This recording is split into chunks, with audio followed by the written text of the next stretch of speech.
were crafting for Joshua Baraka. Mm-hmm. He was performing for Trace. Trace. Trace Africa. Yeah, and I had forgotten that I had to craft outfits. Forgotten? I forgot. Wow. I don't know how I forgot. How? I don't know.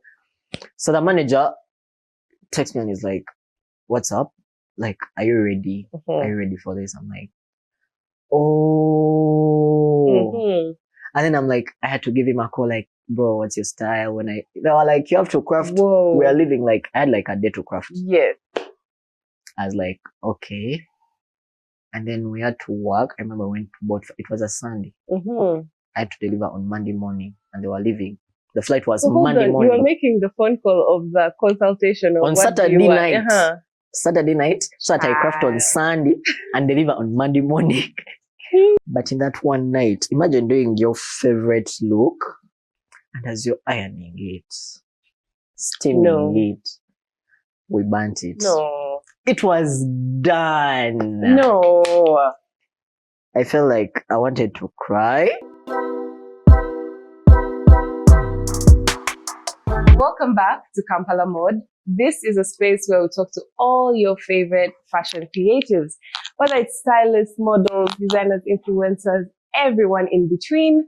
We want to know how the industry ticks, what makes them, go as a creative. So yeah, today I am with a very creative, innovative, young and ambitious designer called Sosho.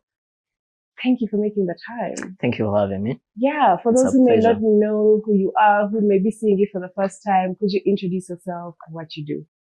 Well, my name is Kasule Felix Emmanuel, also known as Tay Sosho. Most people call me Sosho.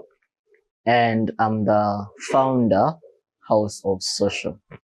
Yes, it's a house that has embedded very many creatives that most of you have interacted with and most of you have supported, and we thank you for that. Yeah. As you can see, I'm kitted and fitted in my House of Sosho shirt, as well as my Retro Chicks pants, but like I feel like they just go so well together. They do. Yeah, looks like a planned. Right, like it's well put together. We're chilling. So tell me about you. Who is Sosho? Who is Sosho? I think that's a question that has been all over TikTok.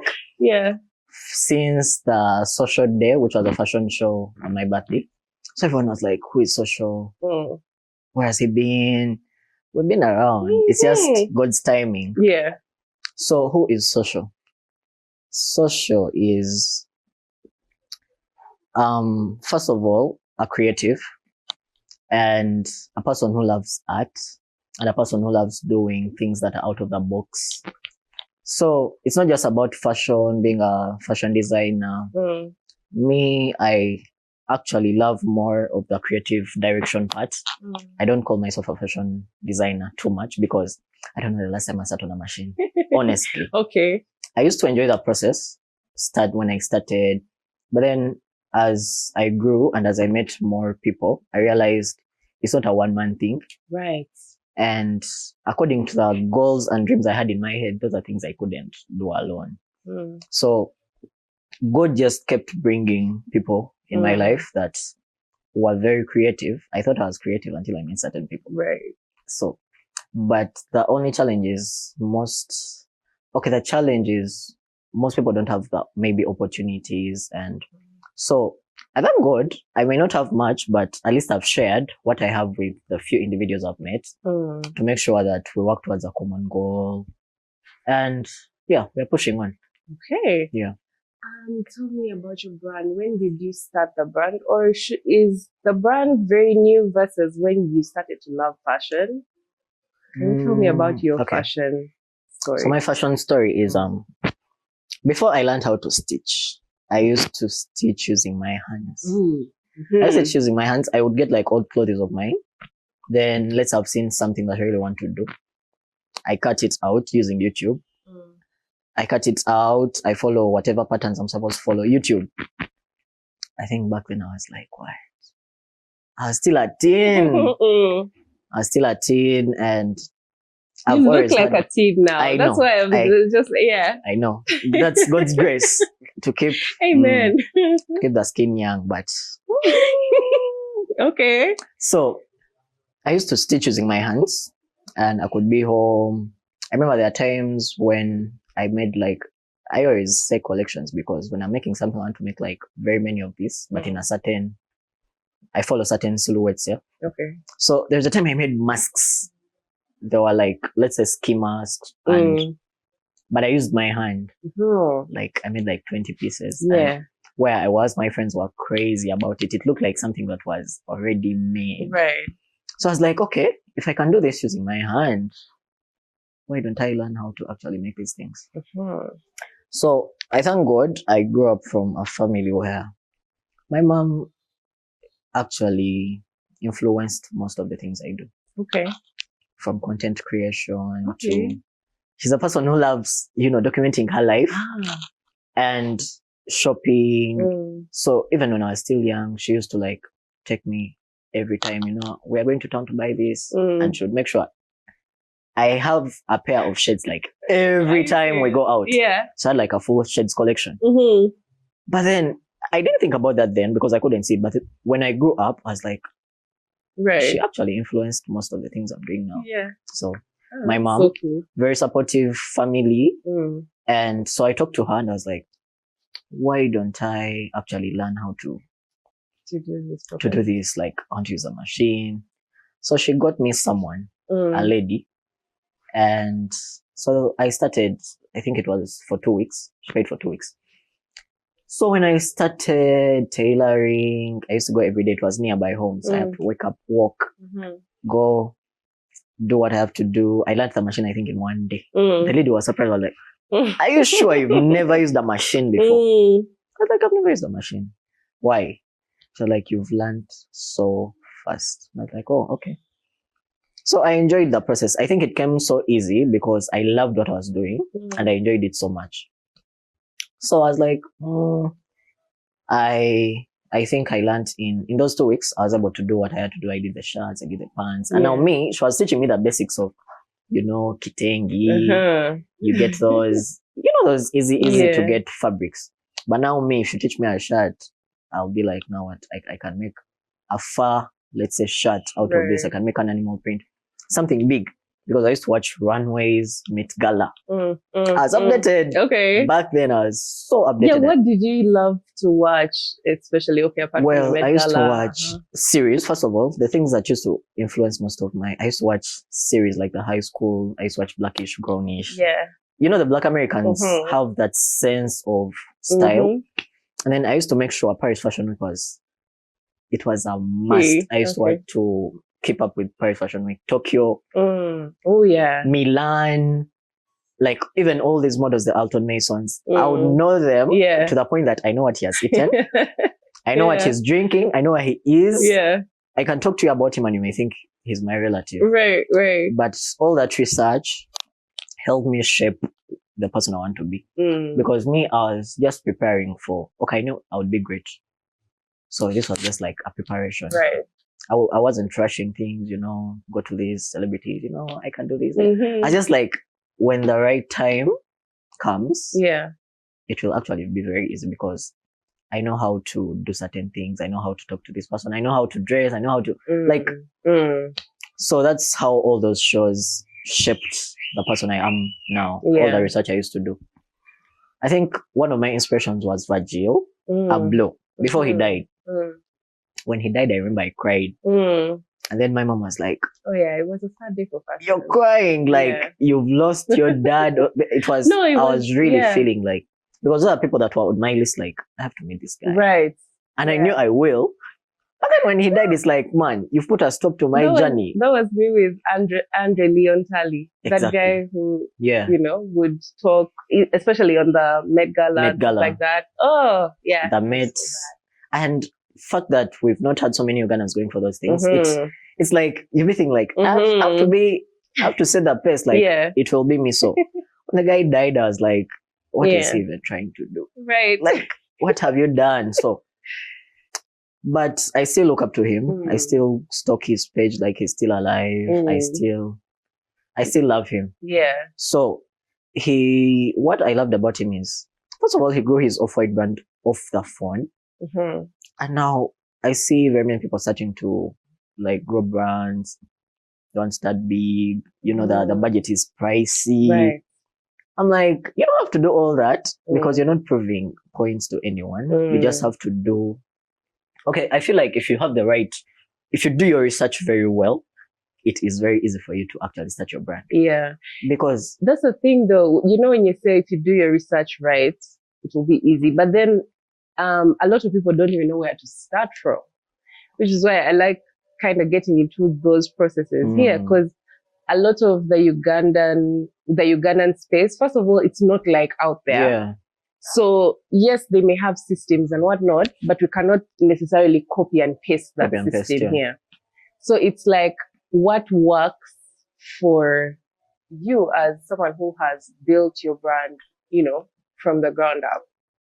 So that fun aspect of starting with the phone, and I guess starting with what you have. Yeah. Now me actually, when I was starting my brand, I didn't have a phone.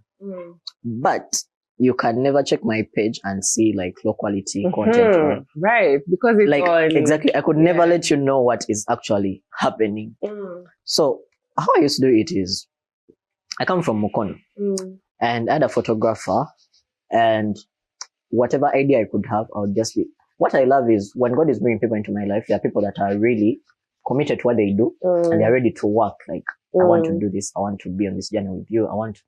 So I met this guy and he was very committed. I remember I had my first photo shoot. But if you look at my first photo shoot, there are pictures that can even qualify to be posted right now. Right. Like, it's clean. He knew what he was doing. And so how do you start?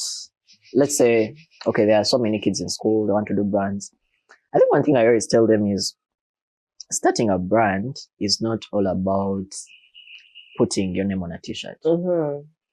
It's not all about going to town, because that's what most kids do nowadays. They go to town, buy the shirts, put their label. Oh my God, this is a new brand in town. Buy, support. Join our movement. Now they have this thing of, this and this is not just a brand. It's not just a clothing brand. It's a movement. But what is there for that movement? Like, why do you want someone to join your movement? You have to create purpose. When I was starting, actually, it's still my motto. My thing was dress to inspire. I wasn't just doing fashion just to, dress good, take pictures. I had to make sure each and everything I do inspires the next generation. At least it inspires maybe my friends, maybe. So every time I did something, they're like, man, this is big. Yeah. I'm like, okay, that means I can do bigger. So my brand is generally geared towards inspiration. That's why when I'm doing something, if it's a show, it has to be. I look at Balenciaga and be like, how are these guys doing this? Right. How is their behind the scenes? How is their dressing? How do their dressing rooms look like? How do they package their items? How do they do certain things? And if I see that I have the capability to actually do that, I'll do it. Yeah. At whatever cost, because I'm trying to build a brand. Because like I've said, House of Sosho it's a whole house. I have brands that are under there. I have Sosho, I have Moaya. That I don't know if you've heard of Moaya. No. She does vintage. Okay. So House of Sosho, we're building it at the level of, I don't know if you see LVMH. LVMH has Hennessy. It has, so it's like the mother. Yeah. And then House of Sosho is just an entity. Then Moaya. And then more creatives will be coming on board. On God. So I'm trying to see the timeline though, from 2022. No, from when you started doing the tailoring classes. That's 2021. Okay. Yeah. I first did that. Then I was like, okay, I can do this. Then I was like, okay, let me launch my brand. Okay. Started off with a t-shirts collection. I also did that. I won't deny. I did that. Print on already made shirts and sell. It moved well. The shirts sold out. I started with a capital of, I think, 130. To be honest, I'm not being a motivational speaker because so many people do that. So many, they'll be like, I started with 20K, but honestly, I started with 120. Okay. Because remember, those days, the shirts were like 12. Then you have to production process. I'm giving these guys my blueprint, Please. but it's okay. But it's okay. So yeah, and then I sold out, and I was like, okay, I can do bigger. So from that everything shot, sold out from that first. Yeah. Yeah. it did, and it Who was were the people crazy. who bought? Your friends, My followers? friends, and the fact is, my friends. Okay, first of all, it was first friends and family, Okay. and then someone recommends a person. Someone Right. like they're not recommending because they want you to buy the shirt, but the cause. Yeah. You know, I have a friend, he has a brand, it's geared towards this and this, and then someone buys your shirt to be part of your, to stand with you, like, this is something I want to be a part of. Gotcha. I remember the first, I think, how there is a public figures that wore those t-shirts were like, let me see, Ivor, Amito, before she went abroad, Brennan Baby, Emily, those TikTokers.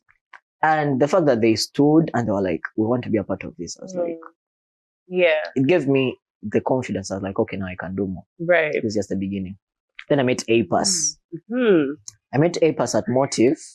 It was I think market day. The words this man told me, I was like, okay, things are really possible. You know, when people meet these guys, me when I'm meeting celebrities, I don't meet you on a celebrity level, like, oh my God, I'm a fan of your work. I just be like, hi, I'm this. I'll give you my elevator pitch. And if you love it, God, it's just a natural, I want to pump you with so much words, you know, I do this, I do that, I do this, can we take a picture? No. Though I always have my photographers with me. So that moment, exactly, that moment is always captured. So I met him and he was like, you know, according to what I told him, I was like, you're the next big thing. You're the next big thing. Keep doing what you're doing. And I still have those videos. Yeah. And I met him again when it was Oscar Kampala, 1,000 Men. He was like, this kid is consistent. And I was like, hey, okay. So after that, I think that next time meeting him, it was a fashion show. Yeah. And I was showcasing. And I was like, I told you the next big thing. So where we are now, it had just been like 2 years. Yeah. So he came, he was so happy. But I keep acknowledging him because those words coming, like, he believed in the vision and he keeps meeting me, not planned. It's just like natural. Yeah. He'll go to a fashion show, I'm there, I'm showcasing, and he's like, I know that kid. I know that guy. Like, so meeting all these people, I remember I met Salim Fida as well during ASFA's Fashionpreneurship Summit. Why I used to go for those things is not to meet these celebrities and be like, I see you on Instagram. I see you, I love your work. To network. By the way, the young people should actually invest in that. Yeah. I see people going to bars and for concerts, paying for all these, these Nigerian artists are in the country. You'll pay 150. But if you put up a fashion show that is actually selling knowledge to them, they won't turn up and you'll be like, what do you guys actually want? Right. Though when a Nigerian artist is coming, they'll dress up so nice. Yeah. But you're not getting any knowledge from there. So actually, these ASFA's things were free. And people actually come late for those things. Yet these guys are helping you to share knowledge to you on how to better yourselves. Everyone was complaining about, like, you guys come late. This is a free event. We are showing it because he brings the best. He does. He brings the best to talk to the young generation. So I had a chance to talk to Salim Fida. And he's the proprietor of Fida Clothing. Him as well told me the same things. Now, hearing these things from people I get admiration from, like, I'm like, okay, then that means it's actually possible. I just have to keep doing what I'm doing and doing more. So recently, after my birthday, Fida reached out and he was actually supposed to be there, but he had a wedding to dress. And he reached out and he was like, man, it's just been 2 years and you're this guy, like everyone is talking about social. I'm like, I'm actually really proud that we met. Hearing that from an inspiration. Right. I'm like, you guys, there are certain things we don't post, but they keep us actually going. They're like, so I also have to tell these guys who are starting, like, give things time. Yeah. Give things time. You don't have to skyrocket like. I mean, you know, you say that because and it's something that's so important, Yeah. by the way, part of like the process, because not everyone comes out of the gate, perfect, like Perfect. with everything on board and blah, blah, blah. Or they want to first wait until they have all the kind of funding and, And the gadgets, the best lighting, the best cameras. Yeah. So because, it's a bit different for your case, because I feel like you have had a rise that was quite quick. Now that's the point. Yes. This, I don't know if you look at people, okay, me, from the fact that I've told you I kept doing my research, I used to see how all these big guys, not Ugandan, the big dogs in the fashion industry, like how they run their things. A$AP Rocky, Rihanna, like how do they actually move? Okay, it's an event. How do they arrive? You get like, so I used to just keep my things. If I don't have the capability to go to I'll stay home because I know there's a certain standard they have to build. Right. And I was ready to put in the work. So I have always made things look very easy. That I know. Okay. And then people are like, I want to be like you. And I'm like, be careful what you wish for. Be very careful what you wish for. That's so real. Because I feel like if these people know the sleepless nights. Yeah. Because I think, okay, according to what they see, it's like smooth life, easy life. Right. You're cruising with this one, chilling with this one, you're doing the work, you're making sales. Tell me about one of those sleepless nights. What do those look like? Now, let me just tell you the most recent sleepless nights. We were crafting for Joshua Baraka. He's a friend of we call them a friend of the Mason. Okay. Mason is like house. So, Joshua Baraka he was performing for Trace. Trace. Trace Africa. Yeah, and I had forgotten that I had to craft outfits. Forgotten? I forgot. Wow. I don't know how I forgot. I don't know. So the manager texts me and is like, what's up? Like, are you ready? Are you ready for this? I'm like, oh. And then I'm like, I had to give him a call, like, bro, what's your style? They were like, you have to craft. Whoa. We are living like, I had like a day to craft. Yes. I was like, okay. And then we had to work. I remember when it was a Sunday. I had to deliver on Monday morning and they were leaving. The flight was Monday morning. You were making the phone call of the consultation of on Saturday night. Saturday night, so that I craft on Sunday and deliver on Monday morning for crafting outfits that are going on an international stage. Yes. The Sajad Rema, Black Sheriff, all those big guys, Diamond. So that means if you're crafting Mr. Man, your outfit is going to be seen by the best. Right. And it's going to be worn by the best. So I was like, I only have a day. Now at this point, I don't know if people have watched Next in Fashion. I feel like I'm on a challenge. Like, you only have this time to do this, this, and this. Yeah. How many looks were you to create? I never limit myself. Okay. At all, because I love giving people options. Like, not just sending him off with a whole suitcase. And then he was actually worried. I was like, man, this is a lot. But I did it in one night. But in that one night, imagine doing your favorite look. And as you're ironing it, steaming it, we burnt it. No. It was done. No. I felt like I wanted to cry. But then I'm a person who doesn't like, I don't know. In Uganda, they call it okwe kubagiza. I don't want to be there, feel sorry for myself. No, it got bad. I had to make a call where I would buy fabric. Are you guys still open? Whoa. Yeah. Coming to buy more fabric right now. Had to send a jet guy, get fabric, and redo it again.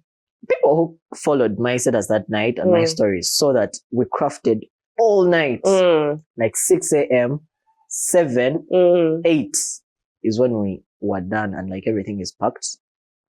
And so even in that kind of crunch time mode, you still had space for creating the content and whatnot. People love to see it. I mean, people love do. To see it. Yeah, even when I burnt it, I posted that, this had happened. Wow. Like when I'm posting my content, it's more of lifestyle. I don't fake anything. True. You learn something. If I'm out wherever I am, it is what is happening. I'm dressed up. You get like, it's lifestyle. I don't know. It's like a reality. People keep telling me, man, you need a reality TV. Because what is happening is what I'll show you. If I'm meeting someone It's just that I don't know. I feel like the people enjoy that Yes. kind of Oh, content. yeah. And it's inspiring as well. People enjoy that content. I think that's why we love watching reality shows, but Yes. also there's an extent of, I guess, fear that some people have when it comes to showing, your Yeah. day to day Yeah. and even the imperfect things. And many people want to wait until everything Exactly. is like picture perfect. You Before they can't do post. that. You can't Yeah. do that. Now me, I feel like it's just a lifestyle. If it's me on my side, it's the lifestyle I chose. That's why I feel like it comes easy if it's the lifestyle you chose. But if Yeah. you're forcing things, Right. if you're forcing things, that's when you have to get someone's Range Rover, take pictures, and then the next day they are not around. And you have an event. So you don't have a Range Rover. What will you do? And people will ask you, where is it? Sure. People will ask you, where is this? Where is this outfit like? Right. But because you are Right. ready for the lifestyle, so at the moment you start forcing things when you're just starting. Because fake life is actually more expensive. Faking life is more expensive than living the actual life. Because if you're living the actual life, you're going to spend money that is, it's normal to you. In your budget. Yeah, it's in your budget. Yeah. Within But your means, exactly. I think. Yeah. Now, if you're faking it, if you're faking it, my friend, You stress yourself. the outfit is an expense. Yeah. The ride is an expense. The food is an expense. Like, and whom are you pleasing? The people you're pleasing don't actually care. They really don't care, by the way. And at Like, the end you of could it all, drop off at any point and they'll move on to someone else who and is. people forget we are growing. Yeah. So if you're faking it right now, the people you're growing up with will focus, make their money and stack it up. And then they'll come be do it living for the real. life. Yeah, they'll be living the life you're living right now. Right. You'll be like, oh, this guy's doing it. But as you are faking it, Yeah. you are working and building themselves. Something for real. So, my advice is youths like, just focus, not focus just on the the real youth, deal. by the way, even you people So know yourself. focus on the real thing. Yeah. The people you're trying to prove we actually don't care. Right. We'll see, oh, Right. you bought a million whatever shoe. We'll be like, okay, swipe. Next. Yeah. We'll like a next. But you've spent a lot of money on that. Yeah. So planning as well. People need to plan. I think these are things, why these things make, I feel like why it's so easy for me is because these are things I used to, okay, me, I always did my research, like, even when I was still young. I was in school and these are the things I was feeding my head to prepare for my future because I knew one day, one time, I'll be in a certain position. Yeah. So, what do you like in school? Problem. Big problem. I think the schools I went to, I won't mention them. I wasn't paid for that. Yes. Okay. The schools I went to, they reach out to me now and be like, man, even my teachers themselves. Yeah. They'd be like, man, who knew? Really? Okay, they knew, but like, when you're in school, teachers are like, you can't make it. You can't make it in the creative industry. I was like, these guys are joking.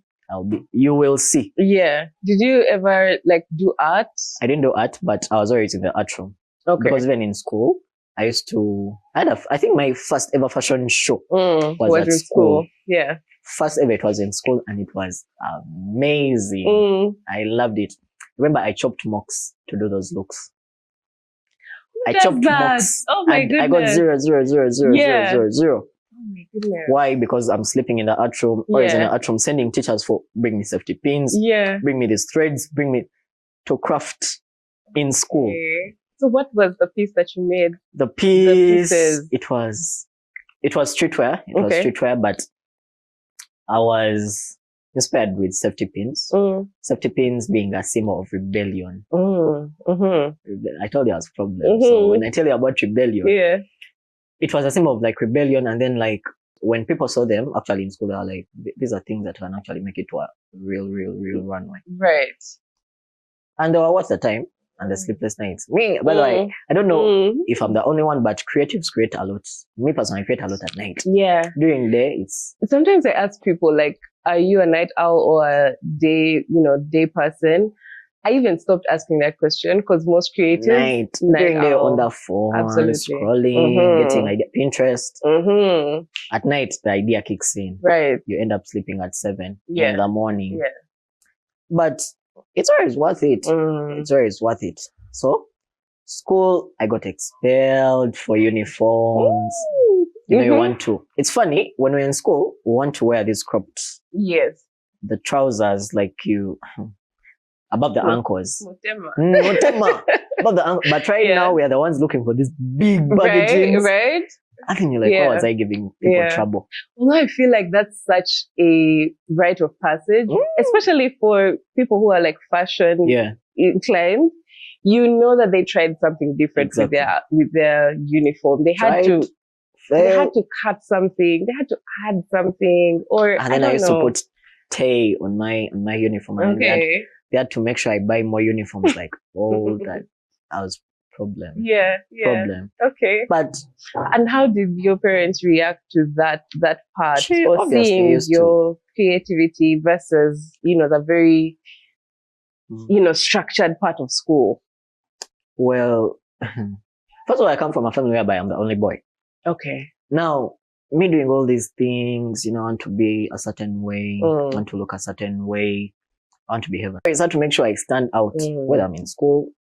I'm different. Let's talk about you being the only boy. Are you also the last one, or?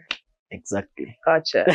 How do you think, like, growing up around a lot of feminine energy has influenced your style, or even just your path? Well, people nowadays, actually, the problem we have with the generation of, I think it's Ugandan mindset. When people see a man taking good care of themselves, skincare, lip care, like, all those things, are like, this guy is gay. Right. You're like, this guy is gay. Why? Because he's looking too good. Maybe they have hair day, this, they're going for manicure spa. Someone shouldn't have all that, shouldn't do all that. Who doesn't want a good looking person? That's the thing. You get it? Because, the thing is, women will have like an entire skincare routine. Exactly. And the guy will not. And then you're like, do you think your skin is different from hers? Exactly. It's the same skin. But it's just that now the females are obsessed with looking gorgeous. Now, me growing up with only girls. How many? 3. Fun. Why wouldn't I be obsessed with being gorgeous? Yeah. Why? I have to smell good. I have to look good. Now, those are things I learned from. Certain people learn those things. Whereby you get a girlfriend and then you know you have to smell good when you're popping out. But now me, we have done beard care for people. Exactly. Like, people have to actually be taught to look good. Why? So they have influenced that. I don't know. It's in a good way. Me, I love it because I take good care of myself. I have to make sure I smell good. Look good. My hair is done. Okay. Skin is glowing. And we see. So, and also another thing is, you had mentioned earlier that today you're wearing 2 of your favorite colors, pink and white. So it's like, okay, perfect. Pink, white, black. Okay. Perfect. Yeah. For pink, it's now when I tell people that I wear pink, I'm like, it's a women's color. Now, there are people who actually are not fashion enthusiasts. Yeah, definitely. Colors, now men that wear actually pink and look good in it. We'll save that for later. Yeah. It's not easy for a man to actually look good in pink. So, if someone does it and they're looking good in pink. Yeah, it's such a statement, I think. Yeah. So, my sister has influenced that. And, Okay. Going back to how your parents would react with the school and the trouble. As well as trouble, she did buy the uniforms each and every time. And, they'll scold you here and there and you'll move forward. Because, we won't be there going over and over about it. Yeah, we move forward. Done. Buy the uniforms. The school is okay. There was a time I got suspended because I had loafers in school that had a brown sole. I made a statement for that I still have till now. Instead of they wanted all black. Oh. Now me, I come with my very new shoe, loafer, to slay. Yeah. Call me an officer, like, so you think this is a fashion show? Of all the things that people could focus on in school. Shoe. The brown sole, really? It wasn't actually a brown sole. It was, just a line. Yeah.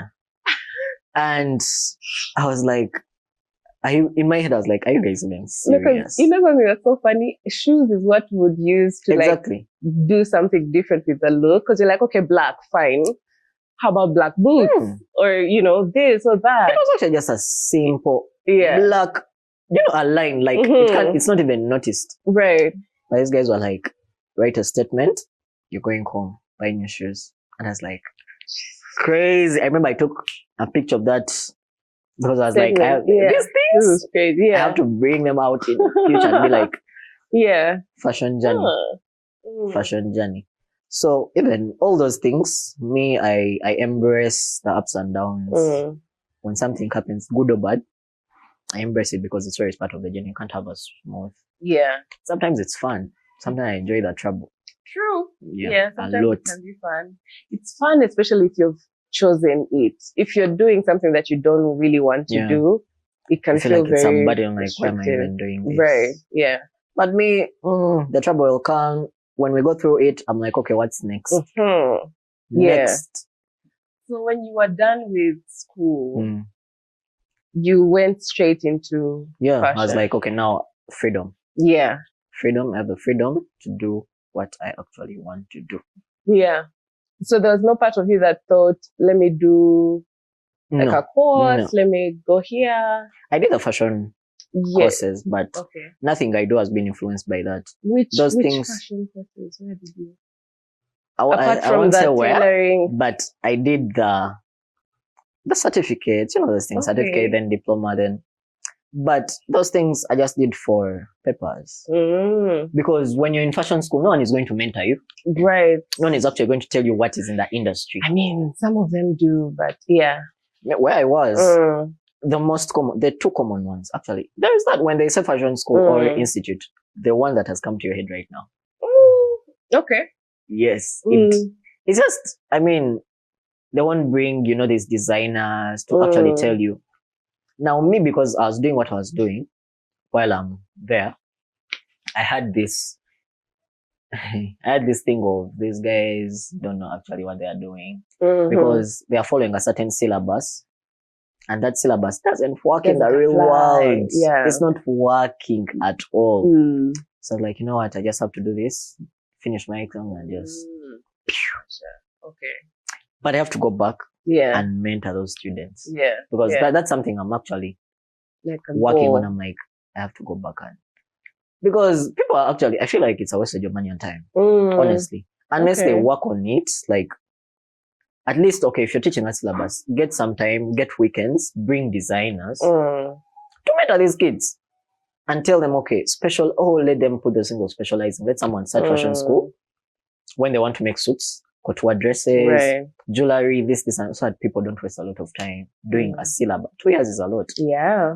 2 years changed a lot in my life. So if you say you're 2 years in school, studying something. I think that's also a thing with the Ugandan education system, because even with like higher education and all those other spaces, you feel already attached to a particular path, and you're like, I can do this and I can do this very well.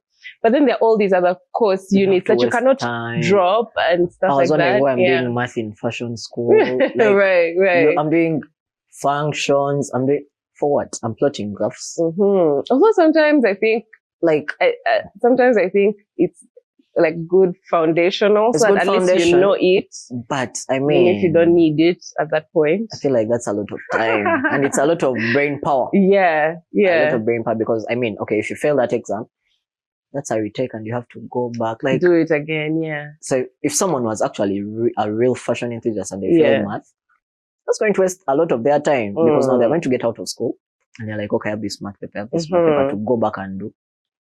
Yeah. I feel like those institutions need to actually work on that. Yeah. What's the part of the creative process that you dislike the most? Let's say making a collection. You have the idea. What parts are you personally involved in? What parts do you dislike?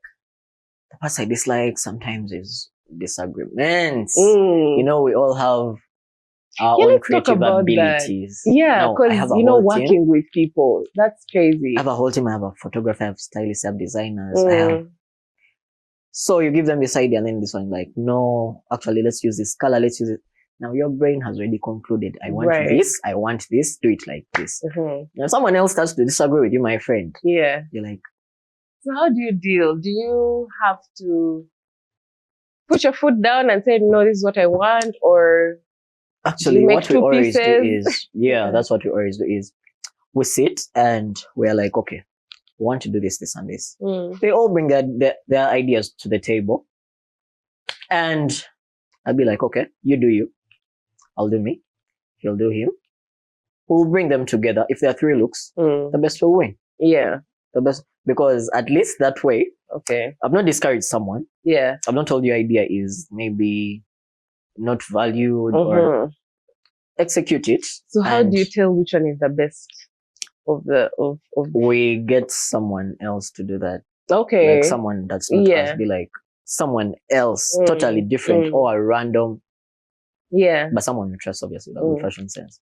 Be like, help us choose, and we'll go with that. No like feelings attached. Yeah.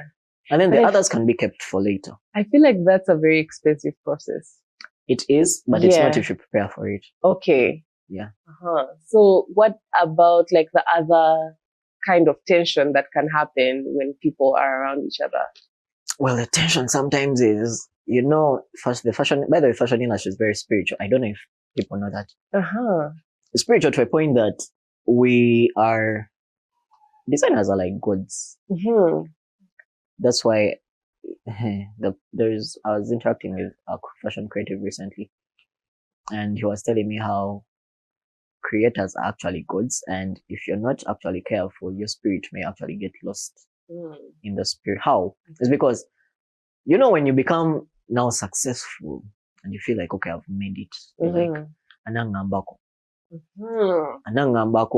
Even if you wear, even if you move out wearing, you're like, people will snap and be like, oh my God, now fashion creators have this thing of quality control, like, they want to touch and feel, oh my God, even when something is not nice, they'll be like, oh my God, because someone else is wearing it. That's, let's say, the person who's feeling like. So when you have that kind of power, that's why it kind of makes you forget who you actually are. And now, when you have a team of people that are actually fashion forces, and it's a team, trust me, the energy in the room is crazy. So all these deities in one room. How the energy is crazy. Balance? Like, she thinks she's good at what she does. She's big. He thinks he's big. He may not think, but he feels like what I do, I'm good at my craft. But then at the end of the day, we have to come to a common goal. Yeah. Do you ever have to reach that point where you're like, I have the final say at this particular point? Yes, because starting off of social, it was, I don't want to personalize it too much, but when God gives you an idea, it's your responsibility to run it, and to ask for guidance and wisdom to manage the people that are walking with you on that journey. I don't know in the Bible, I don't read the Bible too much, but I pray. But I read. Okay. But not too much. What is in the Bible that you wanted to quote? I don't know who was leading. I think God used to put these leaders to like lead people. Gives you a vision, gives you the wisdom, and then you have to pray for wisdom to, manage these people very well. Then you have to ask God, like, how can I do this, this, and that? So it's the same thing we have to do right now. If you have a vision, yes, you may be working with very big people that are on your team as well. But you have to just pray to God. Ask for wisdom, like, how do I go about this? He always answers. He may not answer like directly, because obviously he won't be like, okay, Sosho, do this, this, and this. But an idea may pop in your mind like, okay, let me just tell them this, this, and this. And it works out. So I'm a very prayerful person. When things refuse, knees down. And ask for guidance. It always works out. Always. Okay. With people. That's always been a very curious part. But you still haven't mentioned what the part that you dislike the most in the creative process from making a collection, for example.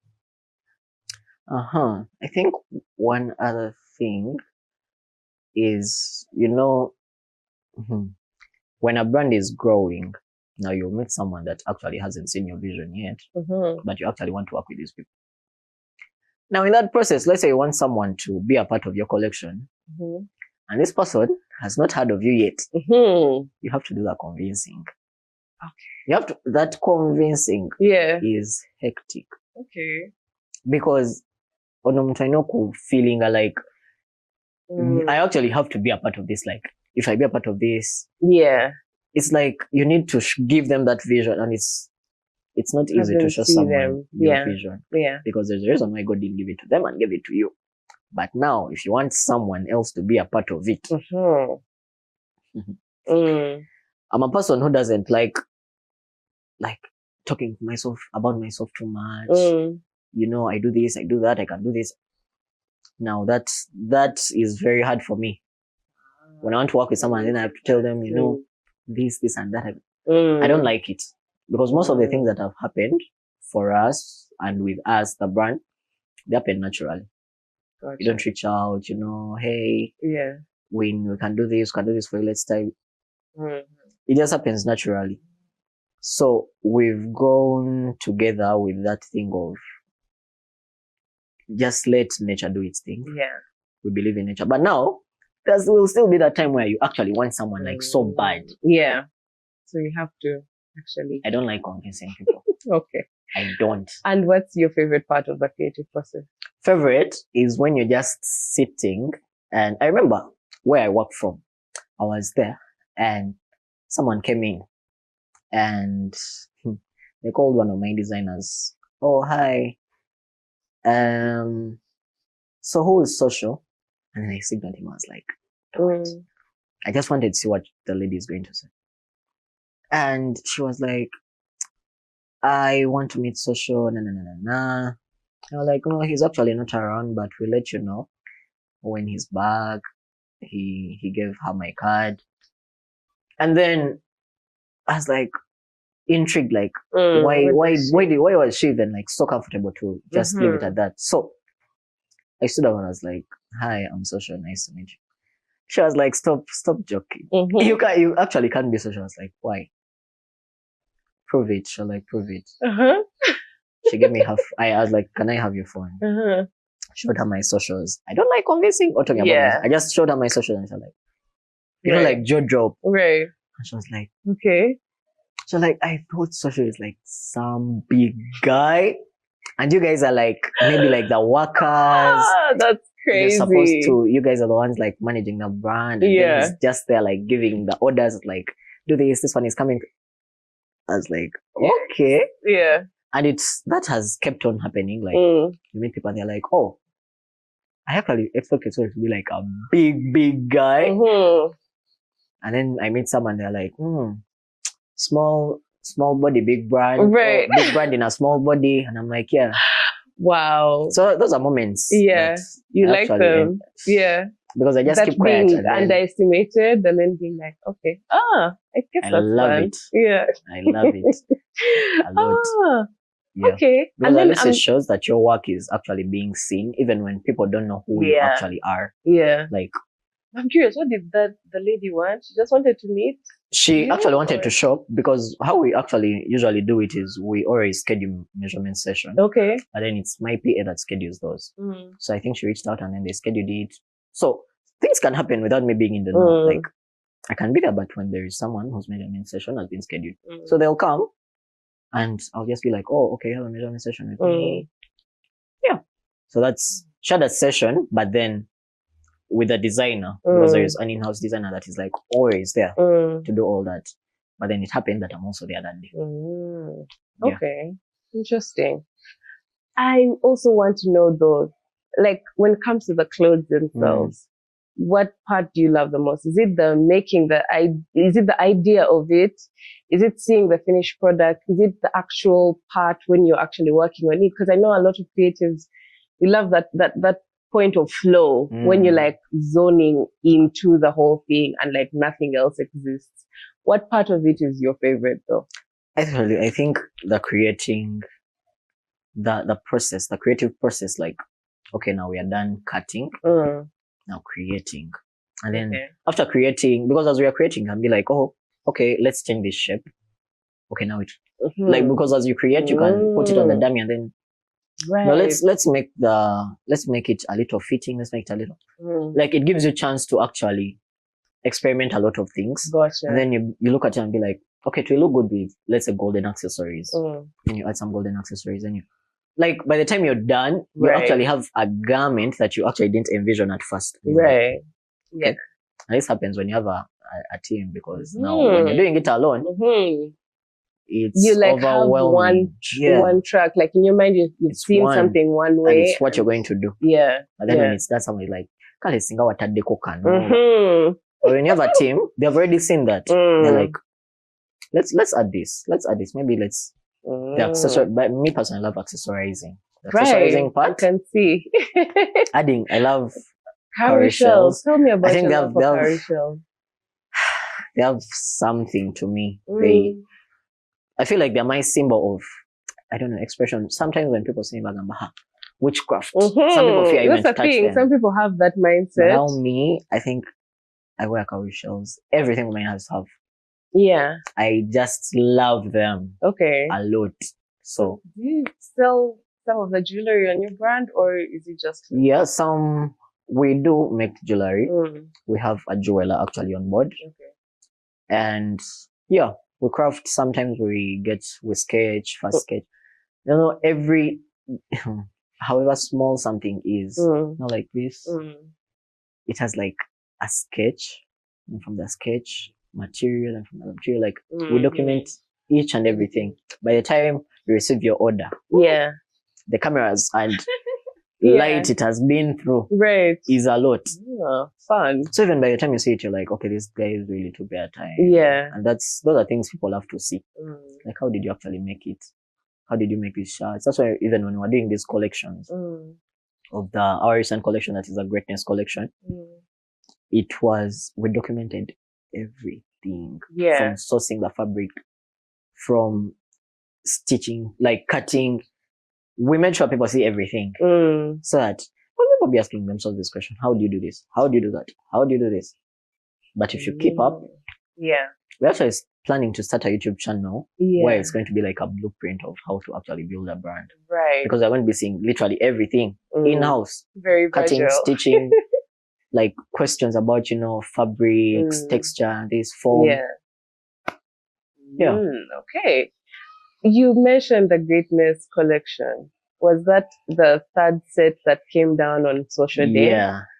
Tell me about that, because I had the chance to be at Social Day.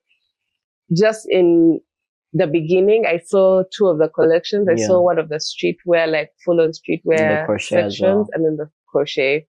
So yeah. So the finale collection, which is a Greatness collection, it's a collection that is it's inspired by a story of, like we were talking before, the young creatives who actually want to be great but don't know how to do it. So if you read at that shirt at the back, it has a small quote like, greatness lives within us, and it's us to make sure we make that happen. Right. So it's all about consistency and believing. Actually, if you're a believer that you're going to be great and you keep working towards it. So this collection is geared towards showing people that, first of all, greatness knows no age. There are so many people on TikTok asking, hey, how old is Sosho? Is Sosho a man, a kid, a boy? I don't reply them because they have this kind of mindset, like, as a person to achieve certain things, you're supposed to be a certain age. Right. You're supposed to be 10 years into the industry. But if you actually look at what maybe these people, you shouldn't compare yourselves to these people because maybe they started 20 years before you. So you can't achieve what they have. There was a process to that as well. But just look at how they're doing their things. Embrace the process. Don't skyrocket. If you skyrocket, you won't be able to manage because you need to get all that discipline. Because to be great, you need a lot of discipline, financial discipline. You need your social capital to be on point. So this collection is geared towards all those things, like greatness. First of all, it has no age. It knows no age. You can be great at whatever age. Like abroad, you can see a kid, 15 years, Met Gala. As a kid of 15 years on the red carpet, and you're like, a kid of 15 years in Uganda, what are they doing? Right. They are being forced to go to boarding school. That's the thing. They are being Yeah. forced to, let's say, okay, not 16, let's say now 19. They are being forced to do a course they don't want at campus.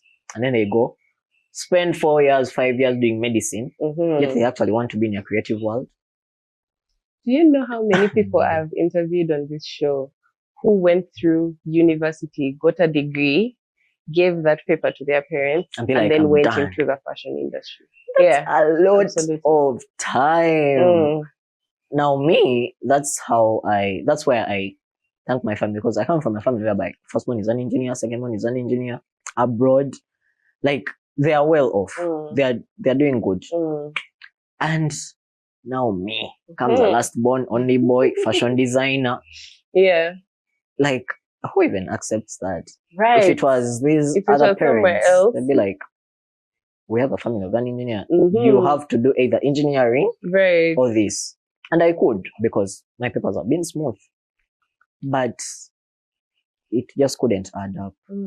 It just couldn't add up. And having parents that actually listen to what I love and support, it helped me a lot. And that's something that we are trying to change right now, is we are trying to also create that awareness of parents shouldn't. Yeah. They shouldn't stop because you don't know what you're stopping. What if that's the next? Yeah. I don't know, Naomi Campbell, and you don't want your kid to model or what? Like, come on. Yeah. So, parents,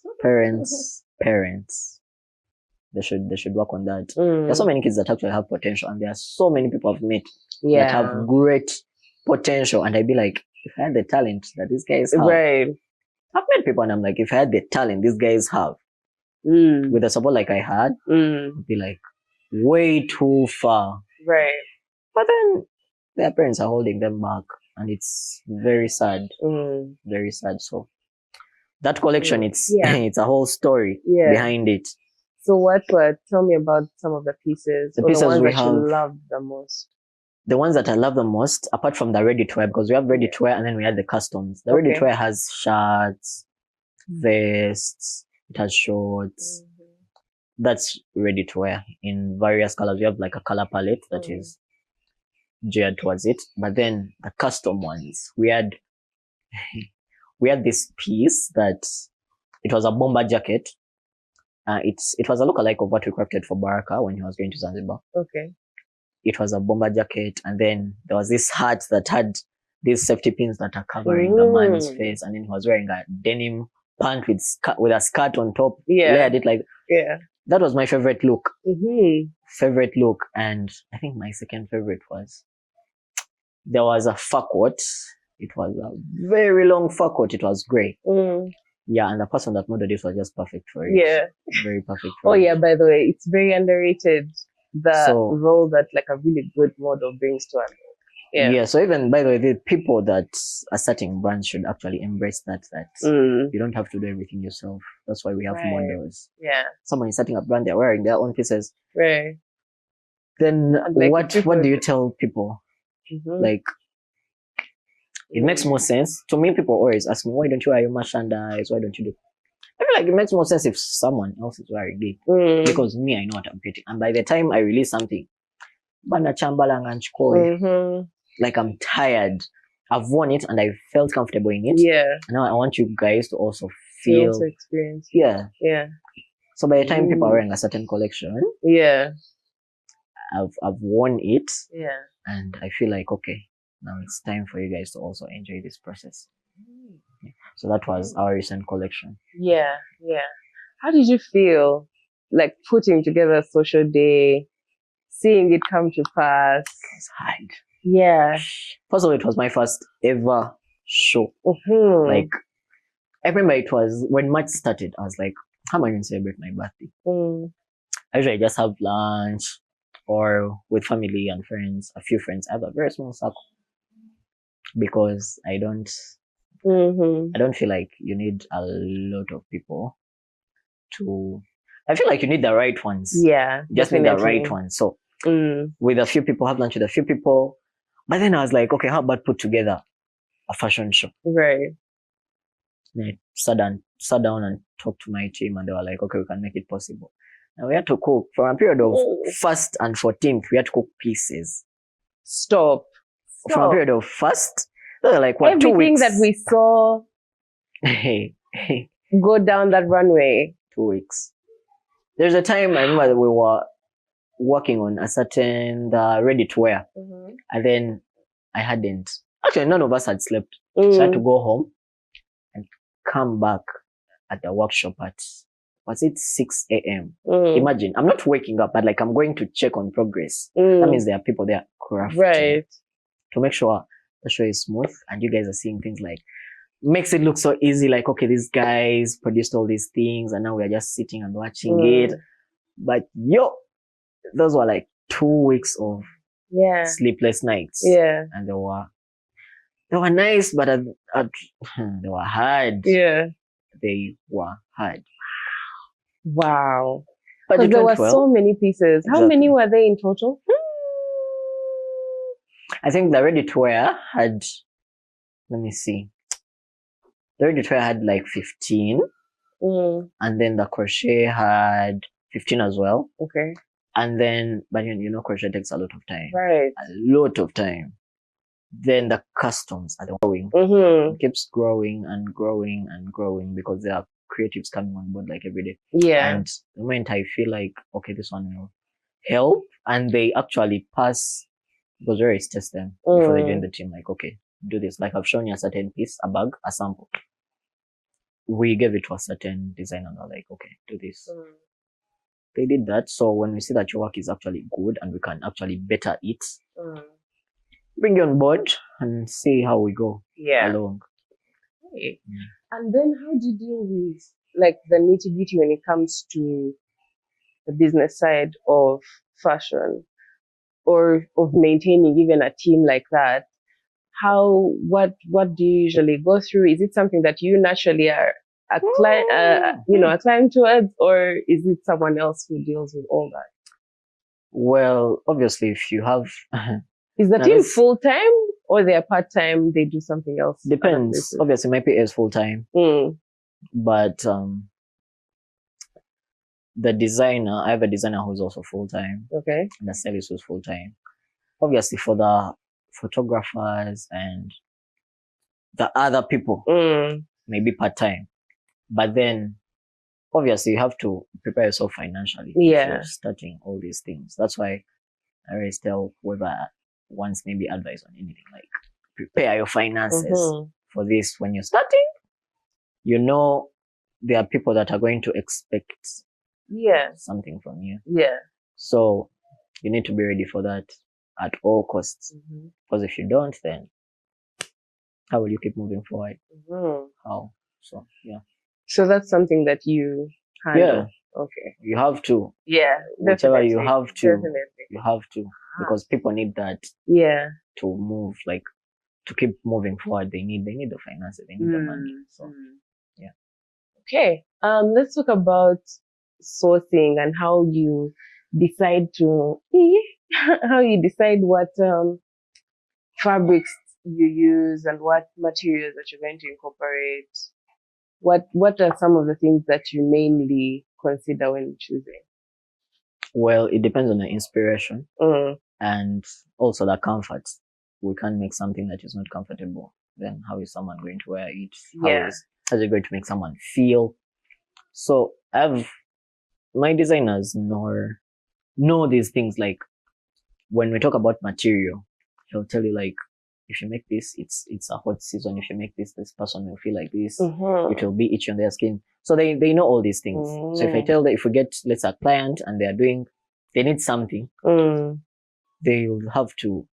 But I trust those guys so much. My designers, I get a client, I can just let them talk to the client and then they'll be like, okay, we are going to need this kind of fabric, because now they already know the event this person is going to, the reason, like the purpose of the outfit. So the purpose of the outfit helps us craft. If it's a red carpet, then that's like a one-time thing. We can accessorize and actually make it look like a movie kind of, because we know you're not going to wear it again. Right. So depends more also on the purpose. Yeah, it also helps us know what fabric to use. Mm-hmm. Because there are certain fabrics that you may not wear every day, but they can make statements. Right. Very good statements. Yeah. Yeah. Okay. And ready to wear versus bespoke, which one makes more sense for you guys financially? Bespoke. Because ready to wear is good, but bespoke makes, I'm a person who loves making statements. When you make statements bring you so many referrals. By ready to wear, I mean, someone will see you in social shirts or a social shirt and they'll be like, oh, okay, it's cool. I like that. The only thing they'll love is maybe the color and fabric. Right. The other thing is ready to wear. First, why we do ready to wear is it's not our intention to sell ready to wear, but because when you create value around your brand, because now it's like Kanye West. It's not that if Kanye West woke up and he started selling shirts having Kanye West, they would get sold out in the next hour. Why? People are not buying because, oh, it's very nice fabric. Right. They're buying value. Yeah. You have to create that kind of value. Like if someone is wearing your piece or your brand, there's something they'll talk about when they'll show to people like. Yeah. So it's interesting you brought up Kanye West, and I don't know if we can talk about him a little bit more. I mean, of course, there's the whole recent, Nazi stuff and all that. I want to go a little bit behind that. When he was releasing $20 shirts and $20 shoes, what do you think about that and what that does for the rest of that? Now, you see these guys in the fashion industry or the celebrity kind of world.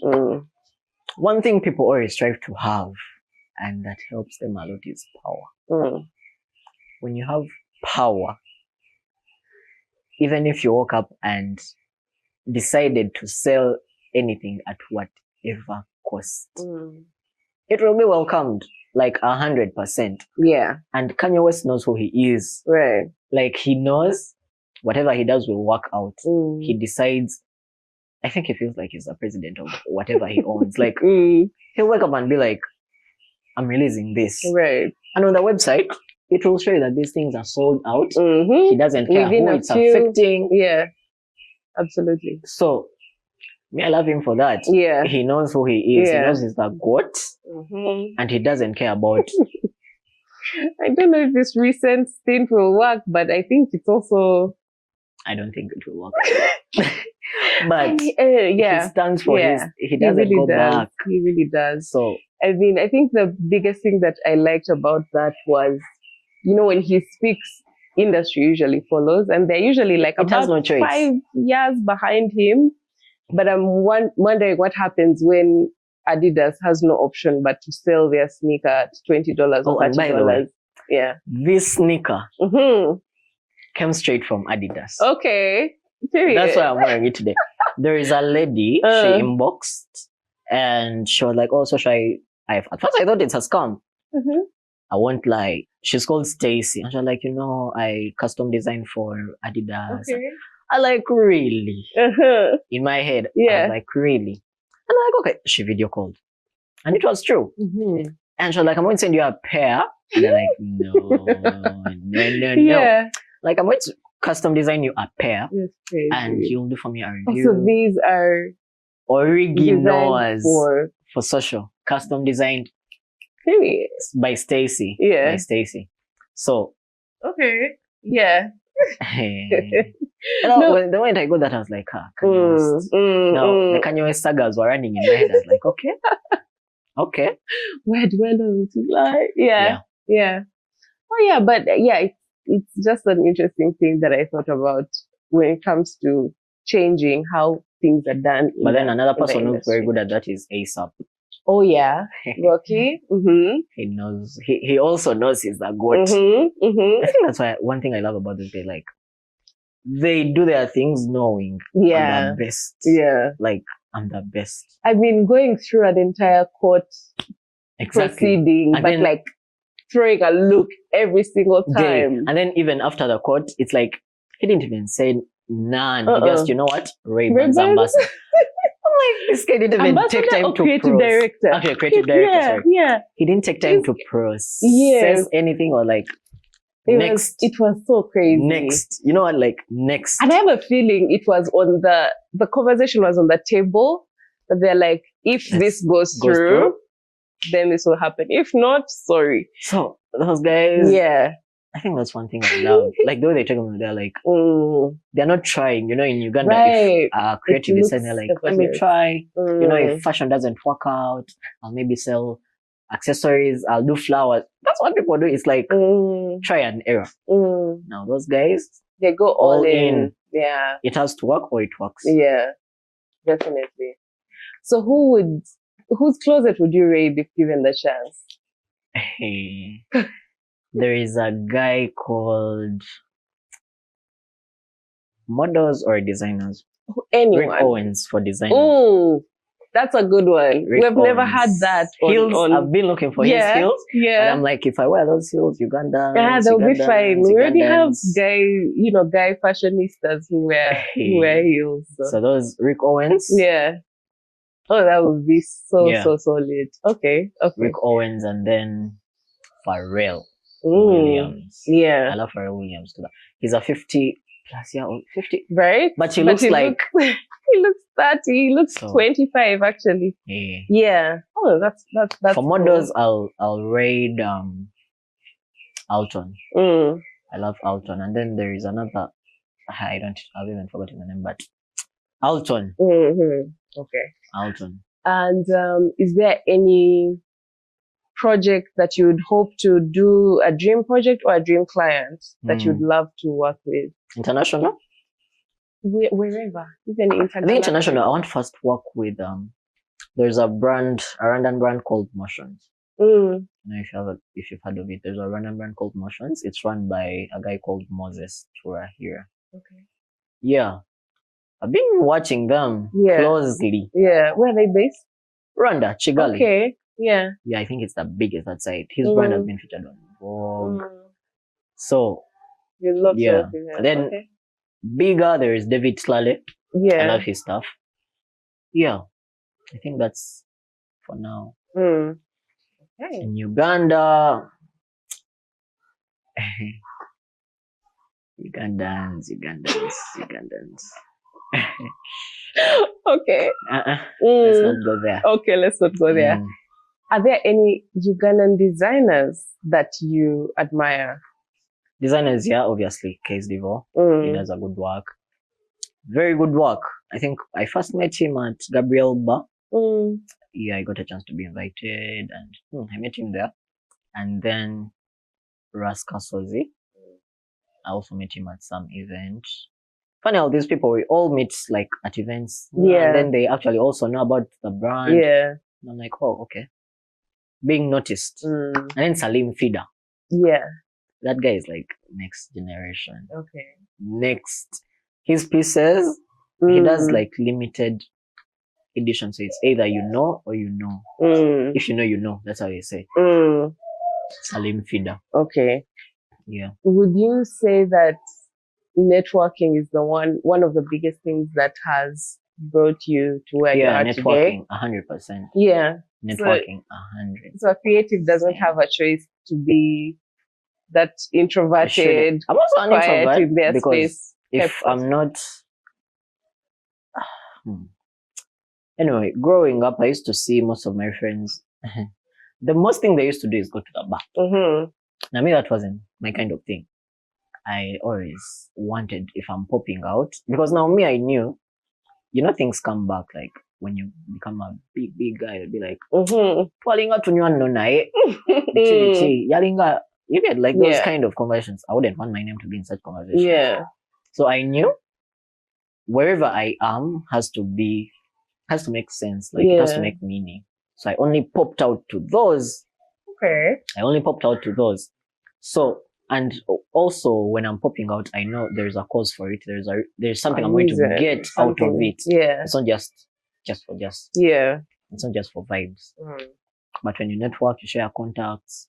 I remember networking, meeting Joshua Baraka, or working with him. The first time working with him, I met IGC at he had a team, and the people on his team that time, they had a show at what's this African Center? There's an African Center where they had a show recently. Dairy Center. Yeah, there was a fashion show for IGC. So I met the guy, the IGC guy, and then he had a team. So on that team, he had people that also have a brand. It's called Same Line Atelier. So we talked, networked. I have a model friend called Gloria Nakayemba, very good friend of mine. She recommended me to them, and then when we, friends were like, you have to meet this person. Like, you have to meet this person. Yeah. So I met them. We talked, shared cards. After like 2 months, I didn't even expect me to still be in their head. They gave me a call. Hi, Sosho. We had you make very nice African jewelry. We have a video shoot, Joshua Baraka and these stars. Can you craft something? I first thought it's a scam. That's the first thing that comes to my head because I've been scammed. Really? I've been scammed. Oh gosh. So I thought it's a scam, and then I was like, how serious is this? They're like, I'm serious. I mean, I've called you. So to make sure they show me that it's serious, they gave, I think the one who was managing that, he's called Julius Sese. He gives me a call to confirm. He's like, we want you on this. I'm like, okay, it's serious. So I work, and then I went on the video shoot. I was very surprised. The Nigerian artists had come in. I was like, okay. So all this happened. Networking. Yeah. I met this guy like 2 months ago. This is like my second time meeting them, and we're meeting for work. Yeah. And then from that time, Joshua Baraka became a part of us. Like family. Right. So networking. People should take networking very seriously. You don't know where the person you're meeting. Yeah. Those fashion shows you get invited to or you go for, you always need to make sure you pitch yourself out like to someone. Yeah. You don't know where those guys are going to. Absolutely. Yeah. Huh, interesting. Could you tell me at least one of the scams that you've come across that makes you so wary of? Because me, I used to love like investing, So sometime I got an email, and this email they put like a fashion brand. I texted, let's say I came across your Instagram account and you're the perfect fit for this, and now give them my WhatsApp number so that like it's faster. Email is. We started talking on WhatsApp. So me, I thought maybe these guys are like potential investors or something. I hadn't thought of it, or like if they're investing, why am I actually giving them money? I didn't even need that thought. So they were like, to send you this amount of money, Simanya, my bank account has to open up. I don't remember. They give you stories. Yeah. And you're like, okay, because you feel like the money coming in is more. Yeah. And now knowing that you actually need the money to do a lot of things. Yeah. Like, okay. You send them something. And then they disappear. Now, when that happened first time, second time I couldn't allow it. I got another email of the same. Right. From that time, I was like, okay. So this is how it's happening. True, you don't. I no longer open emails unless I know it's legit. Like, at least now I can differentiate.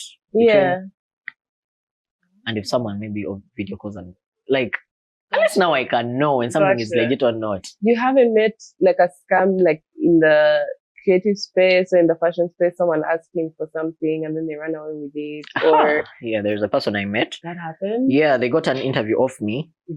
After them getting an interview of me, I delivered a piece for them. Manya sampling, Manya showing to their team. And that piece was very expensive to produce. Then later, I'm like, has the piece returned? I'm asking my teammates, has the piece returned? The piece has not returned. The person is not picking calls. The person didn't return the piece. But when we were getting the interview, it was like something legit. Yeah. Something legit, like camera lights, action. But and I'm like, oh, okay, I'm feeling, though I love cameras, it's like, okay, I know. But I don't, whoever that person was, I don't even know what they gained. I feel like they put in a lot and it just wasn't worth it. So that was the only time I think in the fashion line where I got that piece. There are certain pieces that I don't want to lose. because first of all, the creative process, maybe something took so Yeah, long, yeah, or I yeah. have like meaning towards it, Right. and I'm attached to it. Now, if someone just comes out of the blue, and so that's what happened. Yeah. I need to hand that piece down. Hello. But you do things with so much intentionality from what I've understood as Yeah. we have been speaking today. However small. What is your vision for like 10 years to come? Where would you 10 want to years, see? I want. Me, I envision myself. I don't know if you know a brand called Amiri. The brand, we are lucky that that guy is still alive. He has stores like all over the world. A single man. Japan, New York, China. That's what I see. That's why I see House of Social. I'm like, I want someone to be in Dubai, and they can shop in Dubai, they can shop in Rwanda, they can shop in Kenya, they can shop. That's what I want, and it will be the first. It will be the first brand to do that. Oh yeah. Yeah. Oh, interesting. Worldwide. Yeah. And also, I feel like we haven't gotten creatives going for these fashion shows like Louis Vuitton, Right. Fendi, Right. Balenciaga. Now that's the paradox I want to break. What fashion week would you love to go to? Me personally, I love Milan. Milan. Yeah. Love Milan. Paris is good. It's okay. It's Whether fun. you know, you're a bit thinking you know how to dress until you see people. at Right, fashion that's the weeks. thing. People at fashion weeks, hey. And weirdly enough, I feel like each fashion week has their own identity. Exactly. They're like, people Like pop out. you see people in South Korea and they look different from South Korea is right. Paris dresses, but South Korea. South Koreans know what they are doing. Yeah. Because I think for me the most fun ones is like New York, Lagos. Lagos is crazy. And then Paris, Seoul, South Korea. Seoul. Absolutely. Seoul, by the way, Seoul. I think Seoul. Before even Milan. Yeah. Those guys dress. Yeah. Men will wear skirts and rock it. Yeah. I've seen the street style videos and pictures. They are absolutely. Yeah, so we need you guys another world. going for those things. Yeah, we need absolutely because we need to be. We need to. I think we had Kampala Fashion Week. I don't know what happened. Yeah, I don't know what happened. You met Gloria. That's why I wanted you to meet. What happened? You have to watch that episode to know. I will. Yeah. Because come on, we need that. And if we have it back right now, it would be absolutely on like because right 200. now we have so many creatives, like young creatives that are ready to show up. And hey, I bet young creatives that are undercover, but you see their style. Those are things that need to be seen. Yeah, but they don't have the opportunity. They don't have the platform and the spaces. Platform. And for some reason, I've failed to see another fashion show that really embodies that quality or the standard that. So we need those things. We need those things. I think East Africa wise, Kenya is doing something. The Kenyan fashion industries, because at least they have Nairobi Fashion Week. Yeah, they do. Yeah. What are you thoughts about ASFAS? Are you excited for that? I'm excited. Are you gonna go? That's 100%. The look is cooking, eh? Cooking. Because I knew of it happening, I think, earlier, even before it was announced. Earlier. And I was like, these guys are not ready. They're going to bring Paris to Uganda. For real. Okay. Because like, it's just these fashion shows that keep happening. And then now how about that? Because now that's a platform whereby, Nigerian designers, South African designers are going to Mozambique. They're going to be looking at your craft. Right. Or even when you show up. It's going to be crazy. We're going to be watching. Yeah. Okay. Yeah. We are all about making statements and making sure whatever you see, you're like, wow, jaw drop moments is what we create for. Okay. Thank you so much for making the time and sharing all about your journey and some of the nitty-gritties about what makes House of Social work. I've always loved I think I came to know about it sometime last year, and I've been following on the low, just quietly watching and seeing what's going on. And it's something that I think is really, really, really dope, Yeah. Thank you. especially in the streetwear space. So yeah, just keep doing what you're doing. The people will come on board. Man. I see, like your vision when you were mentioning, stores all over Yeah. the world. It did not seem far fetched to me. Yeah. It seemed very, very, very, And very the fact possible. that I actually, my friends know. Yeah. This is how I always say my idea. I'd be Yeah. like, I'll do this. Yeah. And then they feel like it's too big. Then when it they happens, see they're it like, happen, and he they're told like, us. He told us. Yeah. that's on manifesting. That's See you that's how guys. it's coming. Okay. See you guys next week. Yeah. Bye. If you like this video, make sure to check out the rest of our page because there's so much more for you to see. Make sure you like, share, and subscribe.